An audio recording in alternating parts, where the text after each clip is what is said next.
بیت المقدس یہ مسلمانوں کے لیے اتنا ضروری کیوں ہے؟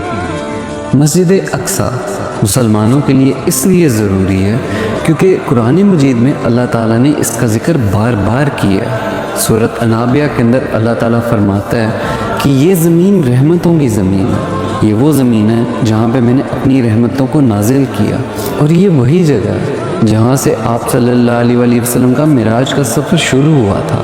آپ صلی اللہ علیہ وآلہ وسلم کو مکہ سے پہلے مسجد اقصیٰ لایا گیا، جہاں تمام انبیاء کرام ان کا انتظار کر رہے تھے۔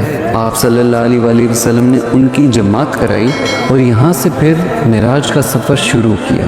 اور بیت المقدس کے بارے میں یہ کہا جاتا ہے کہ جس قوم کی حکومت بیت المقدس پر ہوگی اس کی حکومت اس پوری دنیا پر ہوگی، جیسے اسرائیل اپنی حکومت کرنا چاہ رہا ہے۔ پر ایسا زندگی میں پہلی دفعہ نہیں ہوا۔ آج سے ہزاروں سال پہلے حضرت داؤد علیہ السلام نے مسجد اقصیٰ کی تعمیر کا آغاز کیا، پر اختتام حضرت سلیمان علیہ السلام نے کیا، اور بدلے میں اللہ تعالیٰ سے 3 دعائیں مانگی۔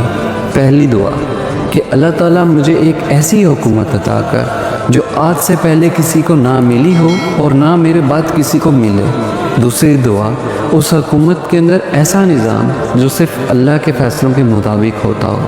اور تیسری دعا یہ کہ اگر کوئی بھی شخص مسجد اقصیٰ میں نماز کی نیت سے آتا ہے تو اللہ تعالیٰ اس کو بالکل ویسے ہی پاک کرنا جیسے ایک ماں اپنے بچے کو پاک پیدا کرتی ہے، معصوم پیدا کرتی ہے، بے گناہ پیدا کرتی ہے۔ اور پھر اللہ تعالیٰ نے حضرت سلیمان علیہ السلام کی یہ دعا قبول کی اور ان کو ایسی بادشاہی دی جس میں ان کی بادشاہی صرف اور صرف انسانوں پر نہیں، جانوروں پر بھی تھی، اور دنیا کی کچھ اور مخلوقوں پر بھی ان کی حکمرانی تھی۔ اور بیت المقدس مسلمانوں کے لیے اس لیے ضروری ہے کیونکہ یہ مسلمانوں کا پہلا قبلہ تھا۔ آپ صلی اللہ علیہ وآلہ وسلم نے 14.5 سال مسجد اقصیٰ کی طرف رخ کر کے نماز پڑھی، اور آپ صلی اللہ علیہ وآلہ وسلم کی حدیث ہے کہ جمع کیے جانے والی اور دوبارہ زندہ کیے جانے والی زمین شام ہے، اور یہیں پہ دجال کا ظہور ہوگا۔ حضرت عیسیٰ علیہ السلام کا ظہور بھی یہیں پہ ہوگا، یعنی کہ یہ وہ زمین ہے جہاں پہ دنیا کے اختتام کی بڑی جنگیں لڑی جائیں گی۔